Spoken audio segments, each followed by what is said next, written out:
اعوذ باللہ من الشیطان الرجیم بسم اللہ الرحمن الرحیم صحیح بخاری حدیث نمبر 2951 انس رضی اللہ عنہ نے کہ نبی کریم صلی اللہ علیہ وسلم نے مدینہ میں ظہر 4 رکعت پڑھی، پھر عصر کی نماز ذوالحلیفہ میں 2 رکعت پڑھی، اور میں نے سنا کہ صحابہ حج اور عمرہ دونوں کا لبیک ایک ساتھ پکار رہے تھے۔ صحیح بخاری حدیث نمبر 2952 عائشہ رضی اللہ عنہ نے بیان کیا کہ مدینہ سے حجۃ الوداع کے لیے رسول اللہ صلی اللہ علیہ وسلم کے ساتھ ہم اس وقت نکلے جب ذی قعدہ کے 5 دن باقی تھے۔ ہفتے کے دن ہمارا مقصد حج کے سوا اور کچھ بھی نہ تھا۔ جب ہم مکہ سے قریب ہوئے تو رسول اللہ صلی اللہ علیہ وسلم نے حکم فرمایا کہ جس کے ساتھ قربانی کا جانور نہ ہو، جب وہ بیت اللہ کے طواف اور صفا اور مروہ کی سعی سے فارغ ہو جائے تو احرام کھول دے، پھر حج کے لیے بعد میں احرام باندھے۔ عائشہ رضی اللہ عنہ نے کہا کہ 10ویں ذی الحج کو ہمارے یہاں گائے کا گوشت آیا۔ میں نے پوچھا کہ گوشت کیسا ہے؟ تو بتایا گیا کہ رسول اللہ صلی اللہ علیہ وسلم نے اپنی بیویوں کی طرف سے جو گائے قربانی کی ہے، یہ اسی کا گوشت ہے۔ یحییٰ نے بیان کیا کہ میں نے اس کے بعد اس حدیث کا ذکر قاسم بن محمد سے کیا تو انہوں نے بتایا کہ قسم اللہ کی، عمرہ بنت عبد الرحمن نے تم سے یہ حدیث ٹھیک ٹھیک بیان کی ہے۔ صحیح بخاری حدیث نمبر 2953 ابن عباس رضی اللہ عنہ نے کہ نبی کریم صلی اللہ علیہ وسلم فتح مکہ کے لیے مدینہ سے رمضان میں نکلے اور روزے سے تھے۔ جب آپ صلی اللہ علیہ وسلم مقام قدید پر پہنچے تو آپ صلی اللہ علیہ وسلم نے افطار کیا۔ سفیان نے کہا کہ زہری نے بیان کیا، انہیں عبداللہ نے خبر دی اور انہیں ابن عباس رضی اللہ عنہ نے پھر یہی حدیث بیان کی۔ صحیح بخاری حدیث نمبر 2954 ابو ہریرہ رضی اللہ عنہ نے بیان کیا کہ رسول اللہ صلی اللہ علیہ وسلم نے ہمیں ایک فوج میں بھیجا اور ہدایت فرمائی کہ اگر فلاں فلاں 2 قریشی حبہ بن اسود اور نافع بن عبد عمر جن کا آپ نے نام لیا تم کو مل جائیں تو انہیں آگ میں جلا دینا۔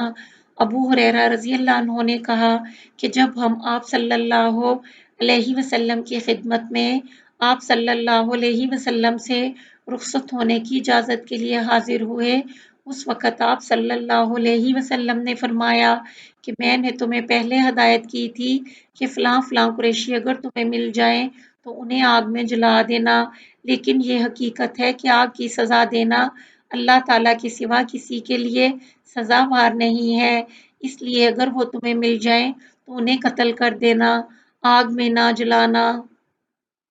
صحیح بخاری حدیث نمبر 2955 ابن عمر رضی اللہ عنہ نے کہ نبی کریم صلی اللہ علیہ وسلم نے فرمایا، خلیفہ وقت کے احکام سننا اور انہیں بجا لانا ہر مسلمان کے لیے واجب ہے جب تک کہ گناہ کا حکم نہ دیا جائے۔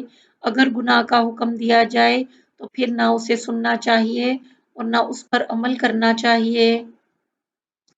صحیح بخاری حدیث نمبر 2956 ابو ہریرہ رضی اللہ عنہ سے سنا، انہوں نے نبی کریم صلی اللہ علیہ وسلم سے سنا، آپ صلی اللہ علیہ وسلم فرماتے تھے کہ ہم لوگوں دنیا میں سب سے پیچھے آئے لیکن آخرت میں جنت میں سب سے آگے ہوں گے۔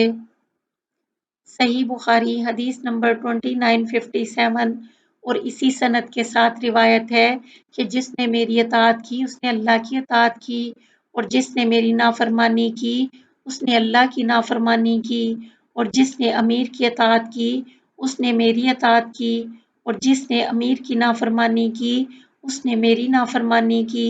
امام کی مثال ڈھال جیسی ہے کہ اس کے پیچھے رہ کر اس کی آڑ میں یعنی اس کے ساتھ ہو کر جنگ کی جاتی ہے اور اسی کے ذریعے دشمن کے حملے سے بچا جاتا ہے۔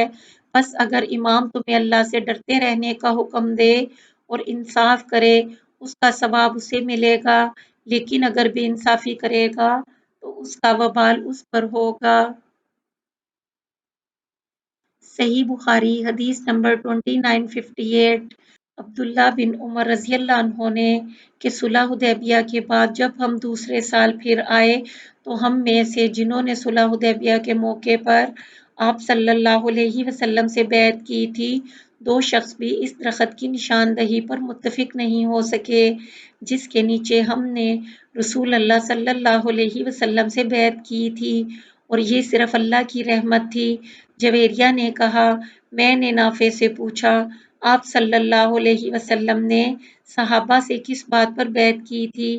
کیا موت پر لی تھی؟ فرمایا کہ نہیں، بلکہ صبر و استقامت پر بیعت لی تھی۔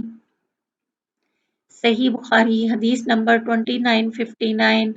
عبداللہ بن زید رضی اللہ عنہ نے بیان کیا کہ ہرا کی لڑائی کے زمانے میں ایک صاحب ان کے پاس آئے اور کہا کہ عبداللہ بن حنظلہ لوگوں سے یزید کے خلاف موت پر بیعت لے رہے ہیں، تو انہوں نے کہا کہ رسول اللہ صلی اللہ علیہ وسلم کے بعد اب میں موت پر کسی سے بیعت نہیں کروں گا۔ صحیح بخاری حدیث نمبر 2960۔ سلمہ بن الاکوع نے بیان کیا، حدیبیہ کے موقع پر میں نے رسول اللہ صلی اللہ علیہ وسلم سے بیعت کی، پھر ایک درخت کے سائے میں آ کر کھڑا ہو گیا۔ جب لوگوں کا ہجوم کم ہوا تو نبی کریم صلی اللہ علیہ وسلم نے دریافت کیا، ابن الاکوع کیا بیعت نہیں کرو گے؟ انہوں نے کہا کہ میں نے عرض کیا، یا رسول اللہ، میں تو بیعت کر چکا ہوں۔ آپ صلی اللہ علیہ وسلم نے فرمایا، دوبارہ اور بھی، چنانچہ میں نے دوبارہ بیعت کی۔ یزید بن ابی عبید اللہ کہتے ہیں کہ میں نے سلمہ بن الاکوع رضی اللہ عنہ سے پوچھا، ابو مسلم، اس دن آپ حضرات نے کس بات پر بیعت کی تھی؟ کہا کہ موت پر۔